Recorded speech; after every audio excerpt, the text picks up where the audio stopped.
നമസ്കാരം. മലയാളി വാർത്തയിലേക്ക് സ്വാഗതം. തെരഞ്ഞെടുപ്പിന് ഇനി ദിവസങ്ങൾ മാത്രം ശേഷിക്കുമ്പോൾ പോരാട്ടം ഇപ്പോഴേ തുടങ്ങുകയാണ്.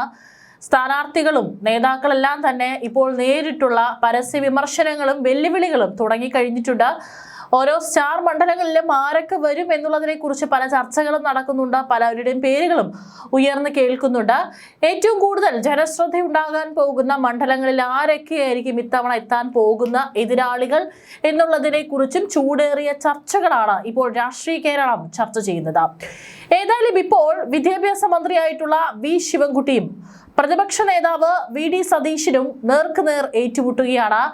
ഇരുവരും തമ്മിലുള്ള വാക്പോര് കടുക്കുന്നു. ഒരാൾ മറുപടി പറയുന്നു, അതിന് തിരിച്ചൊരു പ്രതികരണം അവിടെ നിന്നുണ്ടാകുന്നു, വീണ്ടും അതിനൊരു മറുപടി പറയുന്നു. ഏതായാലും ഇപ്പോൾ കുറച്ച് ദിവസങ്ങളായിട്ട് ഈ വാക്പോര് കടുക്കുന്ന കാഴ്ചയാണ് നമുക്ക് കാണാൻ സാധിക്കുന്നത്. തന്നെ പരിഹസിച്ചുകൊണ്ട് രംഗത്ത് വന്ന വി ഡി സതീശനെതിരെ ശിവൻകുട്ടി വീണ്ടും രംഗത്തെത്തി. പ്രതിപക്ഷ നേതാവും BJPയും തമ്മിൽ രാഷ്ട്രീയ ധാരണയുണ്ടെന്നാണ് ശിവൻകുട്ടി ഉയർത്തുന്ന പുതിയ ആക്ഷേപം. ഫേസ്ബുക്ക് പോസ്റ്റിലാണ് വി ശിവൻകുട്ടി BJP ഡീലുമായി ബന്ധപ്പെട്ട ആരോപണം ഉന്നയിക്കുന്നത്.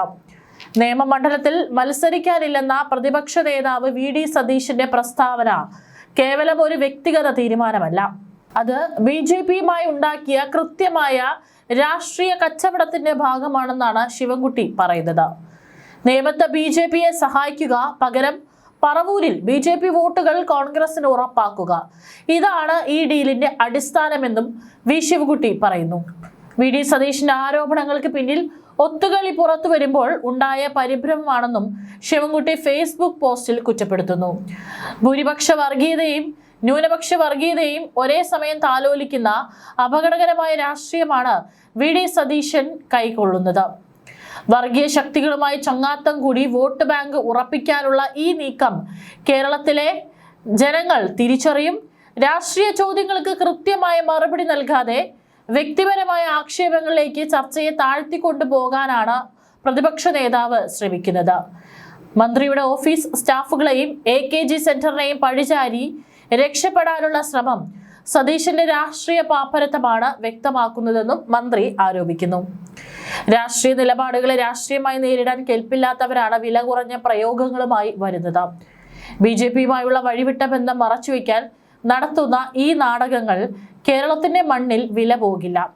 വികസനവും മതേതരത്വവും ചർച്ചയാകുമ്പോൾ കോൺഗ്രസിന്റെ BJP പ്രീണനം ജനമധ്യത്തിൽ വിചാരണ ചെയ്യപ്പെടുക തന്നെ ചെയ്യുമെന്നും വി ശിവൻകുട്ടി പറയുന്നു. വ്യാഴാഴ്ചയാണ് നേമത്ത് മത്സരിക്കാൻ പ്രതിപക്ഷ നേതാവിനെ വി ശിവൻകുട്ടി വെല്ലുവിളിച്ചത്. ഇതിനെ പരിഹാസം നിറഞ്ഞ മറുപടിയായിരുന്നു മന്ത്രി വി ശിവൻകുട്ടി നൽകിയത്. മന്ത്രി ശിവൻകുട്ടി വലിയ ഒരാളാണ്, എനിക്ക് സംസ്കാരവും നിലവാരവും കുറവാണെന്നാണ് അദ്ദേഹം പറഞ്ഞത്. വളരെയധികം സംസ്കാരവും നിലവാരവും ഉള്ള ആളാണ് അദ്ദേഹം, എനിക്ക് അതിൽ തർക്കമില്ല. നല്ല നിലവാരമുള്ള ആളാണ് ഞാൻ, ശിവൻകുട്ടിയേക്കാൾ നിലവാരം കുറഞ്ഞ ആളാണ്, അപ്പോൾ തർക്കമില്ലല്ലോ എന്നും വി ഡി സതീശൻ പ്രതികരിച്ചിരുന്നു. 2 ദിവസം മുമ്പ് സെക്രട്ടേറിയറ്റിന് മുന്നിൽ കോൺഗ്രസ് സത്യാഗ്രഹ സമരം ഉദ്ഘാടനം ചെയ്യുമ്പോഴായിരുന്നു വി ഡി സതീശൻ ശിവൻകുട്ടിയെ വിമർശിച്ചത്. ഇവനെ പോലെയുള്ളവർ മന്ത്രിമാരായിരിക്കാൻ യോഗ്യരാണോ? അണ്ടർവെയർ കാണിച്ച് മുണ്ടും മടക്കി കുത്തി ഡെസ്കിന് മുകളിൽ കയറി നിയമസഭ തല്ലിപ്പൊളിച്ച ആളാണ്.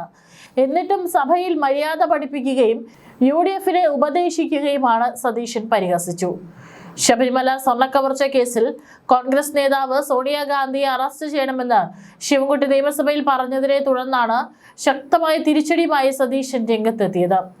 സതീശൻ അണികളെ ആവേശഭരിതമാക്കാൻ തരംതാണ പദപ്രയോഗങ്ങളാണ് നടത്തുന്നതെന്നും മന്ത്രി വി ശിവൻകുട്ടി ഇതിനോട് പ്രതികരിച്ചു. മുഖ്യമന്ത്രിക്കെതിരെ പോലും നിയമസഭയിൽ വളരെ മോശം വാക്കുകളാണ് പ്രതിപക്ഷ നേതാവ് ഉപയോഗിക്കുന്നത്. ഞാൻ പേടിച്ചുപോയെന്ന ബോർഡ് സതീശന്റെ ഫോട്ടോയ്ക്കൊപ്പം പലയിടത്തും സ്ഥാപിച്ചു കണ്ടു. ഞങ്ങളുടെ മാന്യത കൊണ്ടാണ് തിരിച്ചു പ്രതികരിക്കാത്തത്. ഞങ്ങൾ തിരിച്ചടിച്ചാൽ സതീശൻ പേടിക്കുക മാത്രമല്ല, പേടിച്ച് മൂത്രമൊഴിച്ചു പോവും. ഞാൻ RSSനെതിരെ പോരാടുമ്പോൾ സതീശൻ വള്ളിനിക്കറിട്ട് നടക്കുകയായിരുന്നു. ഗോൾവാൾക്കറുടെ ചിത്രത്തിന് മുന്നിൽ നട്ടല് വളച്ച ആളിന്റെ പേര് ശിവൻകുട്ടി എന്നല്ല, അത് വിനായക് ദാമോദർ സതീശനാണെന്നും മന്ത്രി തിരിച്ചടിച്ചു. ഇതിനിടെ ശിവൻകുട്ടിയെ അധിക്ഷേപിച്ചെന്ന പരാതിയിൽ പ്രതിപക്ഷ നേതാവിനെതിരെ നിയമ നടപടിക്ക് ഒരുങ്ങുകയാണ് LDF. പ്രതിപക്ഷ നേതാവ് വി ഡി സതീശനെതിരെ നിയമസഭയിൽ അവകാശ ലംഘന നോട്ടീസ് നൽകുകയും ചെയ്തു. മന്ത്രി വി ശിവൻകുട്ടിയെയും മന്ത്രിസഭയെ അവഹേളിച്ചു എന്ന് കാണിച്ച് വി ജോയ് MLA ആണ് നോട്ടീസ് നൽകിയത്. പ്രതിപക്ഷ നേതാവ് മോശം പദപ്രയോഗം നടത്തിയെന്നും എത്തിക്സ് കമ്മിറ്റി ഇടപെടണമെന്നാണ് നോട്ടീസിലെ ആവശ്യം. പ്രതിപക്ഷ നേതാവ് വിദ്യാഭ്യാസ മന്ത്രിയെയും മന്ത്രിസഭയെയും അപ്പാടെ അപമാനിച്ചു എന്ന് കാണിച്ചാണ് അവകാശ ലംഘന നോട്ടീസ്. പ്രതിപക്ഷ നേതാവ് മോശം പദപ്രയോഗം നടത്തിയെന്നും വി ഡി സതീശന് ഹുങ്കാണെന്നും വി ജോയ് പറഞ്ഞു. ഈ വാക്പോരാണ് ഇരുവരും തമ്മിൽ വീണ്ടും തുടരുന്നത്. തെരഞ്ഞെടുപ്പ് പ്രഖ്യാപിക്കുന്നതിന് മുൻപ് നിയമസഭാ മണ്ഡലം ഇതോടെ ശ്രദ്ധ നേടുകയാണ്. BJP-യുടെ രാജീവ് ചന്ദ്രശേഖർ ഇവിടെ സ്ഥാനാർത്ഥിയാകുമെന്ന് ഉറപ്പാണ്. BJP പ്രതീക്ഷ വയ്ക്കുന്ന മണ്ഡലത്തിൽ ഇക്കുറി ആര് വിജയിക്കും എന്ന ചോദ്യമാണ് ഉയരുന്നത്. കാരണം എല്ലാ കാലത്തും നിയമസഭാ തെരഞ്ഞെടുപ്പ് അടുക്കുന്ന വേളയിൽ നിയമമണ്ഡലം എപ്പോഴും ശ്രദ്ധ പിടിച്ചുപറ്റാറുള്ള ഒരു മണ്ഡലമാണ്. ഇത്തവണയും ആ മണ്ഡലത്തിൽ മത്സരം, സ്ഥാനാർത്ഥികൾ അല്ലെങ്കിൽ നേതാക്കൾ തുടങ്ങിയെന്ന് തന്നെ വേണം പറയാം. അതിന്റെ ഭാഗമായിട്ടാണ് ഇപ്പോൾ വി ശിവൻകുട്ടിയും വി ഡി സതീശനും നേരിട്ടുള്ള ഈ ഒരു വാക്പോര്. തീർച്ചയായിട്ടും ഇപ്പോഴും സ്ഥാനാർത്ഥി നിർണയം ഒന്നും തന്നെ നടന്നിട്ടില്ല.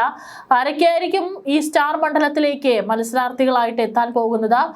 ആരെയായിരിക്കും ഓരോ പാർട്ടിയും കരുക്കൾ നീക്കിക്കൊണ്ട് സ്ഥാനാർത്ഥി പട്ടികയിൽ മുന്നിലേക്ക് വെക്കാൻ പോകുന്നത് എന്നുള്ള ചോദ്യം കൂടി ഉയരുകയാണ്. ഏതായാലും നിയമമണ്ഡലവും വി ഡി സതീശനും ശിവൻകുട്ടിയും ഇപ്പോഴേ ചർച്ചകളും മത്സരവും തുടങ്ങി കഴിഞ്ഞു എന്ന് വേണം പറയാൻ.